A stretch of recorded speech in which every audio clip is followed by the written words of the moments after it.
안녕하십니까? 오랜만에 뵙는 것 같습니다. 먼저 제 둘째 사위 서진 촬영제를 위해서 기도해 주시고 귀한 물질로 섬겨 주시고 또 헌혈증도 보내주시고 또 따뜻한 말씀으로 격려해 주셔서 감사합니다. 어느 분은 일부러 헌혈 증서를 보내주시려고 일부러 헌혈하신 분도 계시더라고요. 그리고 한 분이 50장을 보낸 분도 계세요. 그래서 참 모임 성도님들의 사랑은 특별하다, 그런 생각을 했고, 또 저희 교회에도 투병 중에 계신 분들이 여러분 계신데 서로 병 낫기를 위하여 기도하라 하신 말씀대로 서로 어려울 때 격려해 주시고 위로해 주시고 또 계속 기도해 주시면 좋겠습니다. 제 둘째 사위는 지금 2차 항암 중인데 항암 부작용이 만만치 않은 것 같아요. 음식은 아예 못 먹고 물도 토하니까 또 고통이 너무 심해가지고 진통제로 안 돼가지고 그 암 말기 환자들이 붙이는 패치가 있어요. 그걸 붙이고 있다고 그래요. 그래서 참 많이 힘든 시간을 보내고 있는데 잘 견뎌낼 수 있도록 그렇게 기도해 주시고 4차 항암 마치고 이제 조혈모 이식을 해야 되는데 유전자가 맞아야 돼요. 그래도 이제 아산병원에 그렇게 기증하는 분들이 조금 계신 것 같은데 굉장히 복잡합니다.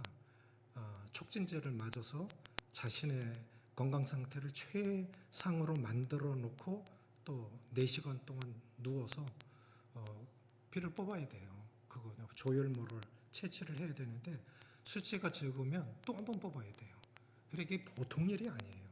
그래서 이게 이제 귀찮고 힘드니까 못하겠습니다. 그러니까 끝나는 거예요. 그래서 기증하려고 하는 사람 마음이 바뀌지 않아야 돼요.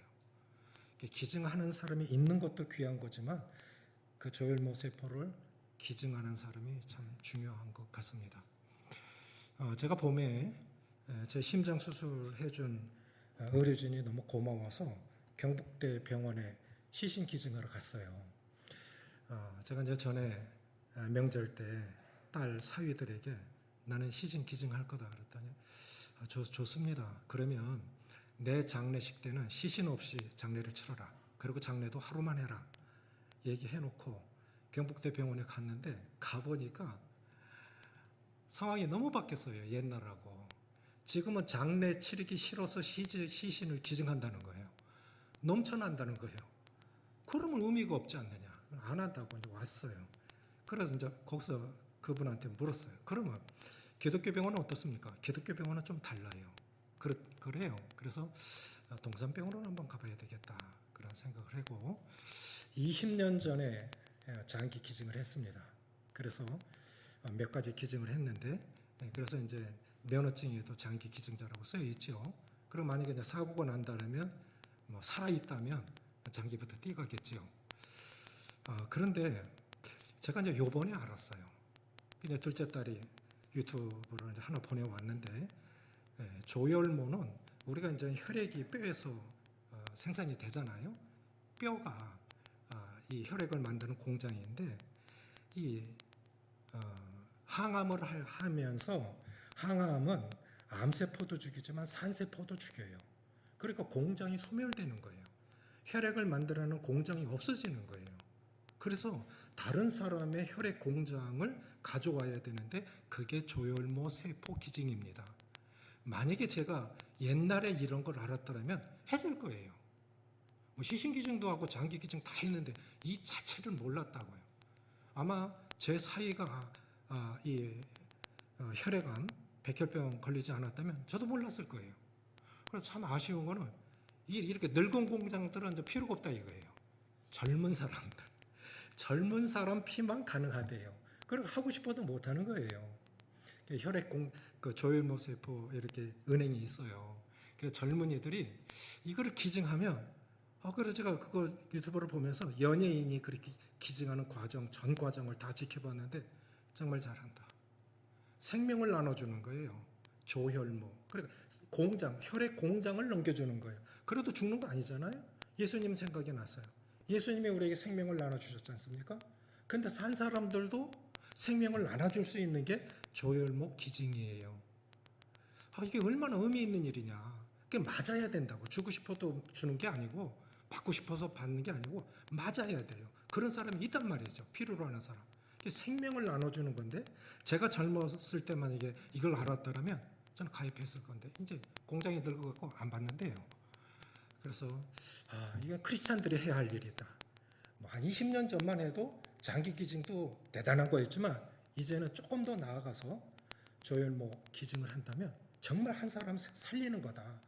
그런 생각이 들어서 크리스찬들이 이런 일을 해야 되지 않겠나 하는 그런 아쉬움을 가져봤습니다. 어제 밤에 내려왔습니다. 원주에서 어젯밤에 출발을 하는데 출발을 하는데 비가 너무너무 많이 와요. 이 와이퍼로 3단으로 왔는데도 감당이 안 돼요. 이 대구까지 어떻게 가나. 그래서 앞에 차 그래도 요즘 운전자들은 다 비상 깜빡이 켜주거든요. 그거 거리 유지하면서 겨우 내려왔는데 신기하게 대구 내려오니까 바닥이 뽀송뽀송해요. 대구는 정말 대단한 나라예요. 대단한 나라. 다른 나라에 다른 나라.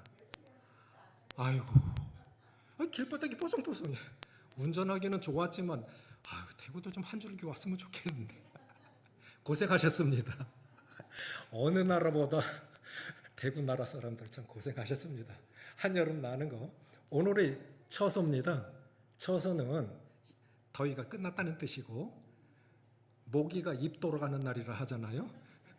입은 안 돌아가더라도 조금 좀 시원해졌으면 좋겠습니다. 고생들 하셨고요. 어쨌든 여러 가지 이렇게 힘들게들 한여름을 보내셨는데 서로 격려하셨으면 좋겠습니다.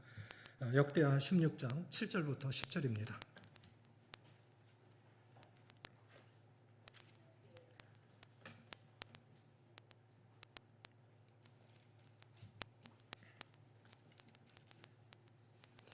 구약성경 675쪽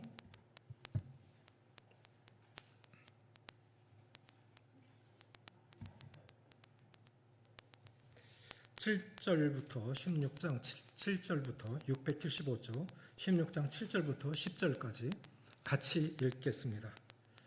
큰 소리로 같이 읽겠습니다. 시작. 그때 선견자 하나니가 유다 왕 아사에게 나와서 그에게 이르되 왕이 아람 왕을 의지하고 왕의 하나님 여호와를 의지하지 아니하였으므로 아람 왕의 군대가 왕의 손에서 벗어났나이다. 구스 사람과 루룹 사람의 군대가 크지 아니하며 말과 병거가 심히 많지 아니하더이까. 그러나 왕이 여호와를 의지하였으므로 여호와께서 왕의 손에 넘기셨나이다. 여호와의 눈은 온 땅을 두루 감찰하사 전심으로 자기에게 향하는 자들을 위하여 능력을 베푸시나니 이 일은 왕이 망령되이 행하였은즉 이후부터는 왕에게 전쟁이 일이있으다 하며 10절 아사가 노하여 선견자를 옥에 가두었으니 이는 그의 말에 크게 노하였으며 그때 아사가 또 백성 중에서 몇 사람을 학대하였더라. 아사 왕이 주는 교훈이라는 제목으로 말씀드리길 원합니다. 사람에게는 양면이 있습니다. 완벽한 사람은 없습니다. 선지자 엘리야 참 훌륭한 분이죠. 하늘에서 불을 내리게도 하고 비를 내리게도 하고 멈추게도 했던 사람.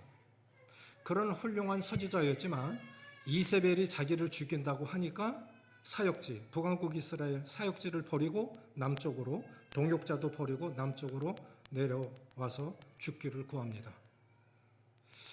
이 모습이, 두 모습이 다 엘리야의 모습입니다. 베드로는 어떻습니까? 주님이 어느 날 물었습니다. 사람들이 나를 누구라 하느냐? 너희들은 나를 누구라 하느냐? 베드로가 주는 그리스도시요 살아계신 하나님의 아들이니이다. 바요나 시몬아 내가 보겠도다. 이를 내게 알게 하니는 조상이 아니요 하늘에 계신 내 아버지니라. 사람으로서 고백할 수 있는 최고의 고백을 해서 칭찬을 받았습니다. 그런데 같은 날 같은 장소에서 사탄아 물러라라는 책망까지 받습니다. 왜요? 주님이 그날 바로 나는 이제 죽을 거다. 주님이 살아계셔야 우리도 한자리 할 텐데 돌아가시면 어떻게 해? 베드로가 주여 그리 마옵소서. 하나님의 일이 아니죠. 사탄이 하는 일이죠. 그게 사탄아 물러가라. 그래, 칭찬과 책망을 같은 날 같은 장소에서 받았던 사람이 베드로입니다. 그러면 아사 왕은 어떻습니까? 아사 왕은 솔로몬 사후에 이스라엘은 분열이 되어집니다. 로보암, 아비야, 아사, 여호사밧. 이 세 번째 아사 왕은 그 유명한 경건한 여호사밧 왕의 아버지입니다. 이 아사 왕, 이 북왕국 이스라엘도 그렇고 남왕국 유다도 그렇고 20왕이 있었는데 북왕국 이스라엘은 선한 왕, 경건한 왕 한 명도 없습니다. 남왕국은 7명이 있습니다. 그 중에 한 분이 아사 왕이에요. 아주 훌륭한 왕이고 경건한 왕이고 선한 왕이었습니다. 아사 왕의 장점은 이런 것입니다. 하나님 보시기에 역대하 14장 2절에 보면 아사가 그의 하나님 여호와 보시기에 선과 정의를 행하여 하나님 앞에 살았던 분, 선과 정의를 행하였던 분. 두 번째, 이방 제단과 우상을 척결했습니다. 이방 제단을 없애고 하나님을 찾도록 노력했죠. 역대하 15장 16절에 보면 그의 어머니 마아가가 가증스러운 우상을 만들어서 태우의 위를 폐합니다. 근데 난 이상했던 게 왜 어머니일까? 할머니거든요. 마아가는 르호보암의 아내였다고요. 그런데 왜 어머니라고 했을까? 히브리어 가족 관계 표현 방식이 이렇대요. 그냥 어머니, 포괄적으로 할머니까지 다 어머니라는 단어 속에 넣어서 표현을 한답니다. 그래서 마아가는 아사 왕의 어머니가 아니라 할머니입니다. 르호보암의 아내. 그런데 가증스러운 우상을 만들었을 때 태우의 위를 폐한 거예요. 부모 공경은 인간 도리에 있어서 아주 중요한 것이지만 주님 안에서만 가능한 것입니다. 에베소서 6장에 보면 내 부모를 공경하라. 그리하면 내가 땅에서 잘되고 장수하리라. 내 부모를 주 안에서 공경하라. 진리를 벗어났으니까 태우의 위를 폐한 거예요. 쉽지 않았을 겁니다. 참 훌륭한 왕이죠. 또 이 아사 왕의 훌륭한 점은 뭐냐면 백성들이 하나님을 찾도록 인도한 겁니다. 역대하 14장 4절에 보면 유다 사람에게 명하여 그 조상들의 하나님 여호와를 찾게 하며 그의 율법과 명령을 행하게 하고. 지도자는 뭐 하는 사람이냐? 성도들로 하여금 하나님을 찾도록 격려하고 도전을 주는 사람이 지도자지요. 가장 중요한 영적 지도자의 가장 중요한 일은 성도들로 하여금 자신의 하나님을 찾아가도록 하는 것입니다. 각각 자기 하나님을 찾아가도록 하는 것이 지도자의 일입니다. 우리 시대의 위기는 뭘까요? 정치, 경제, 군사? 가장 중요한 문제는 하나님을 찾지 않는 데 있습니다. 제가 이렇게 많은 교회를 다니면서 한 교회에서 이런 얘기를 했습니다. 대한민국의 주식에 미친 것 같습니다. 대한민국 사람들이 주식에 미친 것 같습니다. 지금 주식한 사람들 완전 절단 났죠? 어느 분이 이러더라. 미국의 어느 유명한 분이 아버지가 굉장히 부자였는데 미국 대공황 시절에 구두 닦기조차 주식 이야기를 하니까 끝났구나. 누군가 내 주식을 사줘야 이 주식이 오를 거 아닙니까? 근데 구두 닦기조차 주식을 갖고 있다면 끝난 거죠. 오를 일이 없잖아요. 이제 망할 일만 남은 거예요.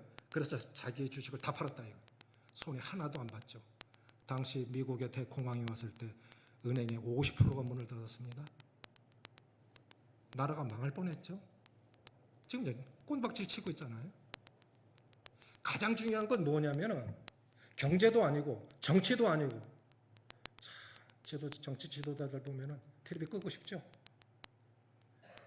경제 젊은이들 보면 좀 저렇게 열심히 했는데 취업할 데가 없어. 그게 내 자녀들이라고요. 군사적으로는 트럼프는 북한에 핵이 80개 있다고 50개 있다고 하는데 국방장관은 80개에서 120개 있대요. 그게 참 놀라운 거는 외국 사람들은 대한민국이 전 세계에서 제일 위험하다고 생각하는데 대한민국 사람들은 가장 안전하게 살고 있어요. 그렇죠? 핵 있으면 있는 거지. 오늘 살아야 될 거 아닙니까? 문제는 정치, 경제, 사회 문화가 아니에요. 하나님을 찾지 않는 데 문제가 있습니다. 하나님을 찾으면 살아요. 제 둘째 사위가 아프다는 소식을 큰형님이 들었습니다. 어렵사리 카톡에 성경 한 절이 왔어요. 아모스 5장 6절입니다. 여호와를 찾으라 그리하면 살리니. 1000만 마디 사람의 말보다 더 위로가 됐던 한 말씀이 이거예요. 여호와를 찾으라 그리하면 살리니. 제가 사역을 시작할 때 34살에 사역을 시작했습니다. 큰형님이 한마디 권면을 하는데 참 귀한 길 간다. 한 가지만 부탁하마. 그게 뭐였냐면 교회는 울고 들어온 사람도 웃고 나갈 수 있게 해줘야 돼. 그게 교회야. 사람 늘리는 게 교회가 아니고 울고 들어온 사람도 웃고 나갈 수 있게 해주는 게 그게 교회야. 그렇게 잘 살지는 못했지만 평생 제 마음에 간직했던 말씀. 이번에 어려워지니까 또 그 말씀하세요. 여호와를 찾으라 그러면 살리니. 어려워서 어려운 게 아니라 여호와를 찾지 않으니까 살지 못하는 것입니다. 그런데 아사 왕이 그렇게 했다는 거예요. 여호와를 찾게 하며. 네 번째, 이 아사 왕의 장점은 국가적 위기 속에서 하나님께 간절히 기도했습니다. 아사가 그의 하나님 여호와께 부르짖어 이르되 역대하 14장 11절에 여호와여 강한 자와 약한 자 사이에는 주밖에 도와줄 이가 없사오니 우리 하나님 여호와여 우리를 도와주소서. 에티오피아 100만 대군을 상대했고 병거 300승을 상대했는데 그때 병거는 지금의 탱크예요. 이스라엘은 탱크 한 대도 없었습니다. 그 시대 탱크 300대 100만 대군을 맞서서 여호와여 강한 자와 약한 자 사이에는 도와줄 이 하나님밖에 없사오니 우리를 도와주소서. 그래서 이겼다고요. 그래서 아사 왕은 41년간 통치했습니다. 아사 왕 41년 통치 기간 동안 37년 평안했어요. 그러니까 얼마나 훌륭한 왕입니까? 진짜 이 훌륭한 왕은 큰 소리 치는 거 아니에요. 설치고 다니지 않아도 돼요. 그냥 평안하면. 중국 격언에 있어요. 중국의 선왕이 움직이면 그냥 옷깃만 스쳐도 평안하더라는 거예요. 그 시대 백성들이 왕의 이름도 몰랐대요. 근데 나라는 평안해요. 그게 잘하는 거라고요. 설치고 모여서 잘하는 게 아니고 공동체가, 교회가 평안하면 그게 잘하는 거라고요. 오랫동안 나라에 평안을 가져다 줬습니다. 하나님을 의지하는 동안 나라가 평안했죠. 5년 임기도 못 채우는 우리 실정을 보면 이 아사왕 얼마나 훌륭한 왕입니까? 41년 통치 기간에 37년간 나라가 평안했다니 얼마나 훌륭한 왕입니까? 그런데 단점도 있습니다. 뭘 잘못했을까요? 말년에 하나님보다 사람을 더 의지한 겁니다. 더 큰 문제 속에서는 강한 자와 약한 자 사이에 하나님밖에 없습니다. 하나님 도와주세요 하고 이겼는데 이스라엘 왕 바하사가 위협을 하니까 아람 왕 베나다, 지금의 시리아입니다. 시리아 왕에게 보호모를 보내서 원군을 요청한 거예요. 하나님이 화나셨어요. 그래서 아사 왕이 중한 질병에 걸렸습니다. 그런데 또 회개하지 않고 기도하지 않고 의사에게 물은 거예요. 아프면 의사한테 가야 되죠. 그런데 의사만 찾는 게 문제라고요. 기도해야 돼요. 그 의사가 가장 적절하게, 가장 정확하게 질병의 원인을 찾아내고 가장 적절하게 처치할 수 있도록, 그리고 잘 이겨낼 수 있도록 기도해야 됩니다. 그런데 이렇게 훌륭한 왕이 말년에 사람을 의지한 거예요. 그래서 그거를 선지자가 와서 지적한 겁니다. 아사가 그런데 지적을 하니까 더 어려웠을 때도 하나님 의지했던 왕이 왜 이러십니까? 이건 잘못하고 있는 겁니다. 잘못하고 있는 겁니다. 사실은요, 권면하고 책망하는 게 어려워요. 사람 다 듣기 좋은 말 듣고 싶어 하지 이러면 안 될까요? 이러는 거 아닌 것 같아. 여러분, 칭찬보다 책망하는 사람을 존중히 여기십시오. 그거 정말 어려운 겁니다. 선지자의 권면과 책망을 듣고는 옥에 가뒀어요. 이게 잘못한 거죠. 병들었을 때 하나님을 찾지 않고 의원에게 구함을, 믿음의 순수함을 끝까지 지키지 못한 아쉬움이 있습니다. 그러면 아사 왕이 주는 교훈은 뭘까요? 첫째, 따라해보세요. 하나님을 찾을 때 승리와 평안이 주어진다. 인생을 살다 보면 누구나 삶 속에서 감당하기 어려운 일들을 만날 때가 있습니다. 지난주에는 손주가 입원을 했어요. 그래서 원주 할머니는 아들 간호하러 서울로 올라갔고, 대구 할머니는 손주 간호하러 원주 의료원에 들어갔고, 제가 보면서 어머니들도 위대하지만 할머니들도 위대하다. 참 위대하다. 누가 그 일을 할 수 있겠나. 제 마음에 또 하나 드는 거는 아직 쓸모 있으니 부르는 거예요. 이러다가 이제 병들고 늙으면 귀찮아 한다고요.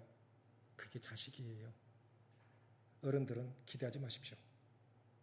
자식들에게 기대하지 마십시오. 그렇게 열심히 살고 빈 껍데기 남으면 결국은 자식은 귀찮아해요. 그게 사람입니다. 기대하지 마시라고요. 그런데 자식들은 그렇게 하면 안 되는 거예요. 자식들은 절대로 그렇게 하면 안 되는 거죠. 부모가 어떻게 살았는데. 인생을 살다 보면 누구나 삶 속에서 감당하기 어려운 일들을 만나지만 하나님을 찾을 때 평안과 승리가 주어집니다. 역대하 14장 7절에 보면 우리가 주를 찾았으므로 주께서 우리 사방에 평안을 주셨느니라. 평안은 어디서 온다고요? 주를 찾을 때. 상황은 안 바뀌었어요. 그런데 주님을 찾으면 하나님의 평안을 주십니다. 다윗도 그런 고백을 합니다. 내가 평안히 눕고 자기도 하리니 나를 안전히 살게 하시는 이는 여호와시니이다. 시편 4편 8절입니다. 다윗이 얼마나 고난을 많이 당했습니까? 그런데도 그렇게 평안할 수 있었던 이유는 하나님을 찾을 때. 그래서 이 평안은 하나님께서 주시는 선물입니다. 아멘이십니까? 사람이 줄 수 없어요. 세상이 줄 수 없어요. 그런데 세상이 줄 수 없고 사람이 줄 수 없는 그 평안이 하나님을 찾을 때 옵니다. 일부에서도 말씀드렸지만 아우슈비츠 형무소에서 이스라엘 사람들의 600만이 가스실로 사라졌어요. 연합군이 도착했을 때 널브러진 시체를 보면서 지옥이 따로 없다. 기겁을 한 겁니다. 그런데 충격을 받은 것이다. 가스실 옆에 시편 23편이 써 있는 거예요. 여호와는 나의 목자시니 내가 부족함이 없으리로다. 어떻게 이 상황 속에서 그런 고백이 나올까? 하나님이 선하신 목자라면 어떻게 하나님의 백성들이 이 지경 당하도록 놔두냐 말이죠. 안 그렇겠어요? 우리는 잘못되면은 하나님 원망해요. 왜 하필 나에게 이런 병이? 왜 하필 이게? 그럼 다른 사람은 괜찮고 나는 걸리면 안 되나? 그건 아니잖아요. 평안은 하나님을 찾을 때 주시는 선물입니다. 그래서 민수기 6장에 보면 제사장의 축복 가운데 하나가 이거예요. 여호와는 내게 복을 주시고 너를 지키시기를 원하며 보호의 복. 위험으로부터의 보호도 있지만 하나님이 마음과 생각을 지켜주셔야 가능합니다. 아멘이십니까? 하나님이 늘 마음과 생각을 지켜주셔야 돼요. 그렇지 않으면 늘 우리는 실수하고 삽니다. 여호와는 그 얼굴을 내게로 비치사 은혜 베푸시기를 원하고 죽을 때까지 하나님의 은혜가 필요합니다. 끝까지 인생 마지막 순간까지 하나님의 은혜가 필요합니다. 그리고 세 번째 복이 뭐냐면 여호와는 그 얼굴을 내게로 향하여 드사 평강 주시기를 원하노라. 그리고 우리 제사장 예배를 드렸는데 이 제사장의 축복 기도 가운데 보호의 복, 은혜의 복, 평강의 복 이걸 기도해야 돼요. 성도들에게도 자녀들에게도. 그럼 승리의 비결은 뭘까요? 여호와여 힘이 강한 자와 약한 자 사이에는 주밖에 도와줄 자 없사오니 이렇게 위기의 순간에 하나님을 찾는 것입니다. 시편 50편 15절에 보면 환난 날에 나를 부르라 내가 너를 건지리니 내가 나를 영화롭게 하리라. 환난 날에 하나님을 찾는 것이 하나님을 영화롭게 한다는 사실을 아십니까? 그럼 내가 필요해서 구한다고요? 아닙니다. 환난 날에 하나님을 찾는 것이 하나님을 영화롭게 하는 거예요. 왜냐하면 어려움 가운데 하나님을 찾을 때 문제 해결 자체만을 위해 기도하는 것이 아니라 그 과정에서 하나님 의지하는 법을 배우고 그 결과로 궁극적으로는 하나님께서 영광을 받으신다는 거예요. 그래서 하나님을 찾으라는 겁니다. 승리의 비결은 하나님을 찾는 데 있습니다. 그래서 아사 왕을 통해서 받을 수 있는 교훈. 첫째, 하나님을 찾을 때 평안과 승리가 주어진다. 그러면 때때로 평안을 잃었다. 하나님이 없어요. 문제만 있어요. 사람만 있어요. 이 평안도요, 문제 묵상하면 바로 깨져버립니다. 그런 가운데서도 하나님 찾으면 다시 회복이 돼요. 내가 평안을 잃었다? 나 지금 하나님을 찾지 않고 있는 거예요. 두 번째, 따라해 보세요. 거룩의 기준을 낮추면 희망이 없다. 아침 안 드셨어요? 크게. 거룩의 기준을 낮추면 희망이 없다. 아멘이시죠? 거룩의 기준을 낮추면 희망이 없습니다. 참된 믿음은 교회 안에서 증명되는 게 아닙니다. 참된 믿음은 시련과 고난 가운데서 증명되는 거예요.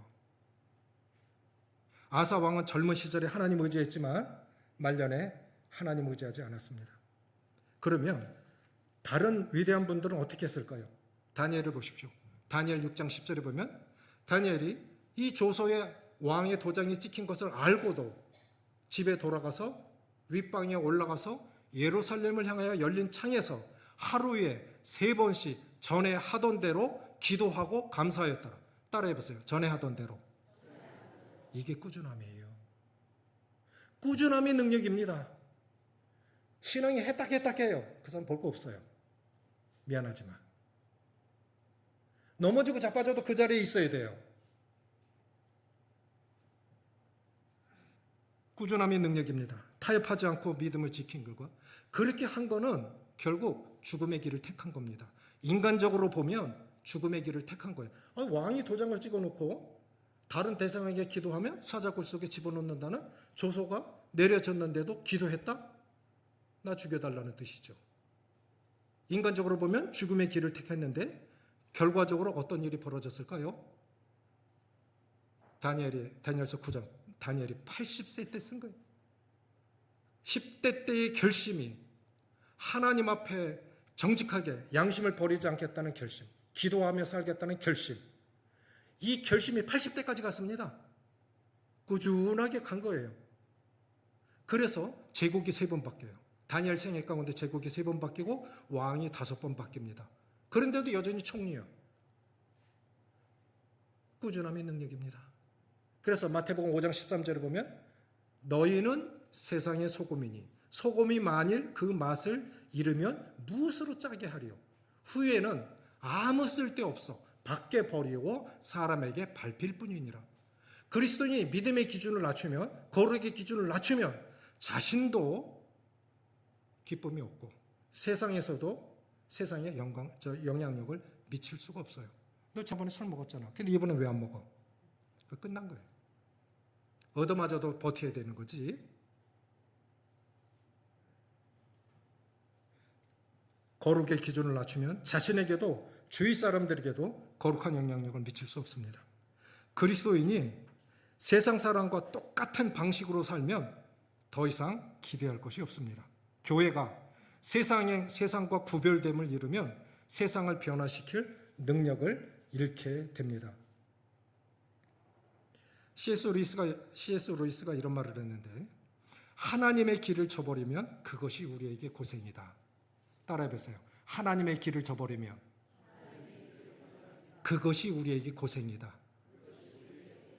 그 하나님의 길이 뭡니까? 진리의 길, 믿음의 길입니다. 변함이 없어요. 그 길을 가면 결국은 승리합니다. 참된 신앙은 꾀를 내지 않는 것입니다. 다윗이 사울 왕을 피해서 10년간 도망 다녔는데 막판에 이런 결정을 해요. 사무엘상 27장 1, 2절에 보면 다윗이 그 마음에 생각하기를 내가 후일에는 사울의 손에 붙잡히리니 블레셋 사람들의 땅으로 피하여 들어가는 것이 좋으리이다. 육신은 편했어요. 이제 더 이상 남의 적국 옆에 나라로 망명을 했으니까 사울 왕이 더 이상 안 따라와. 육신은 편했어요. 그런데 결과적으로 어떻게 됐을까요? 가족이 다 잡혀갑니다. 문제가 뭐냐면은 고난이 힘든 것이 아니라 예배 없이 사는 것이 힘든 것이고 기도 없이 사는 것이 힘든 것이고 말씀 없이 사는 것이 힘든 것입니다. 아멘이십니까? 힘든 것 자체가 힘든 게 아니에요. 그 가운데서도 그게 예배여야 돼요. 병상에서도 예배 드려지는 예배. 아무리 힘들어도 실패자의 자리에서도 예배.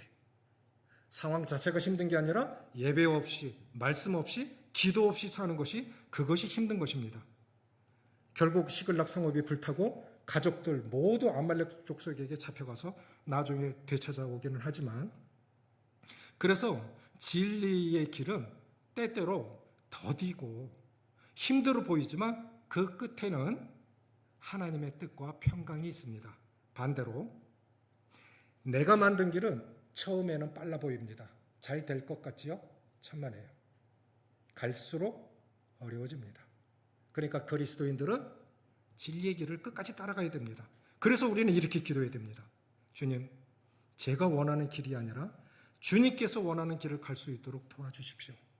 그 길이 때로 좁고 힘들어도 하나님이 내신 길을 따라가게 해주십시오. 그렇게 기도해야 됩니다. 세 번째 뭐냐면 영적인 권면과 책망을 겸손히 받아들이라 하는 것입니다. 아사 왕은 훌륭했지만 그건 왕이 잘못한 것입니다. 전날에는 더 힘들었을 때도 하나님 의지하고 이겼는데 왜 이러세요? 그러니까 잡아 가뒀어요. 사람을 권면한다는 것 부부간에도 진짜 쉽지 않아요. 자식들에게 더더욱 그렇습니다. 나이 먹어가면서 자식에게 더 이상 말 못해요. 지도 벌써 나이 많이 먹었는데 기도할 뿐이죠. 그런데 사람은 사람의 됨됨이는 책망할 때 알아볼 수 있습니다. 권면했을 때 알겠습니다.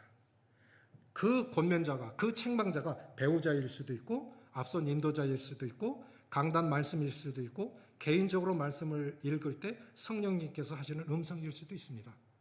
그런데 그걸 안 듣는다? 기대할 게 없어요. 그 사람 그렇게 갈 겁니다. 그래서 성경은 누구를 책망하라고 말씀하십니까? 잠언 9장 8, 9절에 거만한 자를 책망하지 말라. 그가 너를 미워할까 두려우니라. 지혜 있는 자를 책망하라. 그가 너를 사랑하리라. 그래서 권면을 듣는 사람들이 겸손한 사람일 뿐만 아니라 지혜로운 사람입니다. 권면했을 때 거절하고 턱턱 튀고 대들고 하는 사람 기대할 게 없어요. 성경 속의 위대한 인물들을 지적당했을 때 회개하고 돌이켰습니다. 사람의 영적인 상태는 칭찬받을 때보다 책망받을 때 더 드러납니다. 다윗의 위대함은 무엇입니까? 많은 것 중에 하나가 바세바 사건을 통해서 음행을 했어요. 나단 선지자가 잘못한 거. 당신이 바로 그 사람이요. 그 시대에 왕에게 그런 직언을 했다? 일개 선지자 목 날리는 건 일도 아닙니다. 그런데 당신이 바로 그 사람이요 말했을 때 다윗이 뭐라고 그랬습니까? 내가 범죄하였나이다. 사람 앞에서와 하나님 앞에서 고백한 거죠. 저는 손주들한테도 사과해요. 할아버지가 미안하다. 사과해야죠. 잘못했으면. 누구나 실수하고 잘못할 수 있으나 실수와 잘못을 인정하지 않을 때 비극이 시작됩니다. 지혜로운 사람은 실수하지 않는 사람이 아니라 실수를 인정하고 돌이키는 사람입니다. 마지막으로 신앙은 시작도 중요하지만 마무리가 중요하다. 그것이 어찌 신앙뿐이겠습니까? 결혼 생활도 끝까지 가야 됩니다. 끝까지 잘해야 됩니다. 제가 1986년 12월에 대구로 장가를 왔어요. 아내가 좋아서 결혼식 자체를 대구에서 했습니다. 그런데 얼마 지나지 않아서 저보다 1년 먼저 결혼한 분이 이런 말씀을 하세요. 형제님, 결혼이 뭐라고 생각하세요? 이 결혼한 지 이제 한 달도 안 됐는 사람한테 그런 걸 물어요? 살아보지도 않았고, 나 아직 결혼을 정리해야 할 나이도 아니잖아요. 이분이 뭐라 그랬냐면, 결혼은 결국 혼나는 거래요. 맞아요? 그래서 인간 돼 간다고요. 그래서 인간이 돼 간다고요. 배우자가 문제가 아니에요. 내가 문제지요. 내가 안 다듬어졌으니까.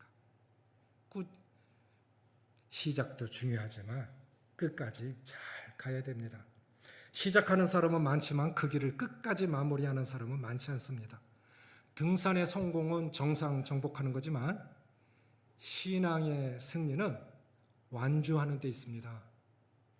끝까지 가는 데 있습니다. 어젯밤에 와서 그래도 일주일에 하루에 2시간씩은 운동하니까 어디서도 운동합니다. 비를 뚫고도 운동합니다.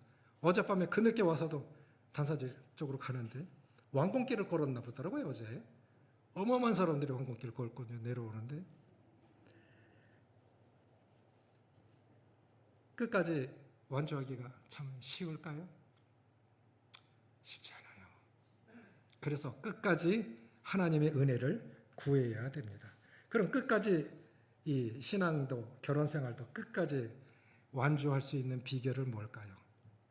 따라해 보세요. 사명인식. 이게 중요합니다.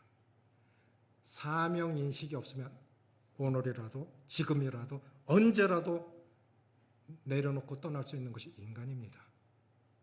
어머니 사명자로 살아요. 그러니까 그 자리에 있는 거예요. 전에도 간증을 드렸지만 아버지가 하도 애를 먹여갖고 어머니가 47에 돌아가셨어요.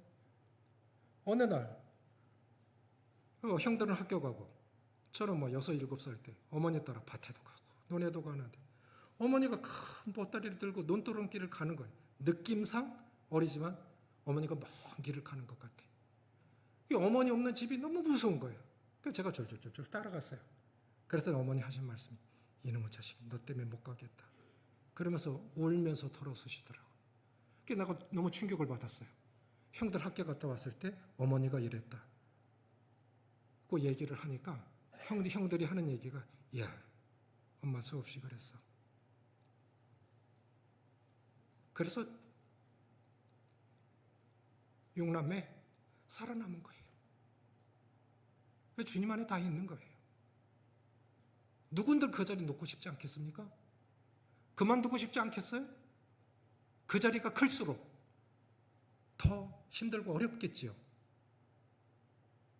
시작보다 마무리하는 것이 더 중요합니다. 아사 왕이 참 훌륭한 왕이지만 마지막에 아름답게 마무리하지 못한 것이 아쉽습니다. 그래서 관뚜껑을 닫기 전까지는 아무도 장담할 수 없어요. 아무도 장담할 수 없어요. 인생 장담할 수가 없어요. 그래서 끝까지 하나님의 은혜를 구해야 됩니다. 또 하나, 끝까지 겸손해야 됩니다. 잊지 마십시오. 고린도전서 10장 11절에 선줄로 생각하거든 넘어질까 조심하라. 우리는 조금만 뭐하면 꼬적꼬적해. 아직 어리다는 증거죠. 선줄로 생각하는 자는 넘어질까 조심하라. 몰라요. 어떤 일 당할는지 끝까지 개인적으로도 가정적으로도 교회적으로도 국가적으로도 겸손해야 돼요. 교만은 패망의 선봉이요 거만은 넘어짐의 앞잡이라고 말씀하셨죠. 그래서 특별히 지도자들이 겸손하고 특별히 지도자들이 성령의 사람이 되고 기도의 사람이 될 수 있도록 기도하셔야 됩니다. 지도자가 미치는 영향은 정말 큽니다. 말씀을 정리합니다. 내 안에도 아사왕처럼 불신도 있고 믿음도 있습니다. 끝까지 하나님의 은혜를 구하시면서 결론입니다. 히브리서 3장 14절에 우리가 시작할 때 확신한 것을 끝까지 견고히 잡으면 약속에 참여한 바가 되리라. 우리가 시작할 때 확신한 건 무엇입니까? 구원의 확신. 하나님 말씀에 대한 약속의 확신. 그 말씀 변함이 없으시죠. 하나님 말씀은 어제나 오늘이나 변함이 없죠? 진리라고 하는 것은, 이 토라라고 하는 것은 참 것, 거짓이 없는 것, 좌우로 옮길 수 없는 것, 영원한 것, 그게 진리밖에 더 있어요? 그게 진리밖에 더 있습니까? 그러니까 끝까지 시작할 때 확실한 것을 끝까지 잡고 가십시오. 지금 잘들 살고 계신데 끝까지. 저는 제가 존경하는 분 중 한 분이 제가 지금까지 딱 한 분 봤어요. 앞말기에 복수가 차서 이렇게는 풍채가 좋으셨던 분이 뼈만 남았어요. 문병을 갔는데 너 형제 이런 고백하고 싶어. 내가 믿음을 지켰노라. 나 그런 분 딱 한 번 봤습니다. 대단한 일을 해서가 아니라 그분은 교회를 5개 개척하셨어요. 딸은 선교사입니다. 그렇게 살지 못할지라도 자녀들에게 부족했지만 믿음을 따라 살았어. 너도 믿음의 길을 가라. 내가 그 길을 가보지 않고 어떻게 그렇게 말할 수 있겠습니까? 끝까지 그렇게 믿음의 길, 처음에 확신한 것을 끝까지 붙잡고 가시는 우리 모든 성도님들 되시기를 기도합니다. 기도하시겠습니다.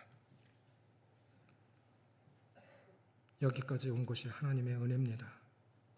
순간순간 붙잡아 주시는 은혜가, 지금도 붙잡고 계신 그 은혜가 영원한 날에 갈 때까지 우리를 붙잡아 주셔서 앞선 믿음의 선진들도 그렇게 훌륭한 경건한 왕들도 실수하고 아쉬운 남김을 남겼는데 우리는 우리같이 부족한 사람들이야 오죽하겠습니까? 내 안에 두 모습이 있습니다. 믿음도 있고 때로는 불신도 있고 하나님보다는 문제가 더 커 보일 때도 있고, 그렇지만 주님 저희들 연약을 긍휼히 여겨주셔서 끝까지 처음에 확신한 것을 끝까지 붙잡고 가는, 그래서 승리자로 하나님 앞에 서는 모두 될 수 있도록 축복하여 주시옵소서. 우리 주 예수님의 이름으로 감사하며 기도합나이다. 아멘.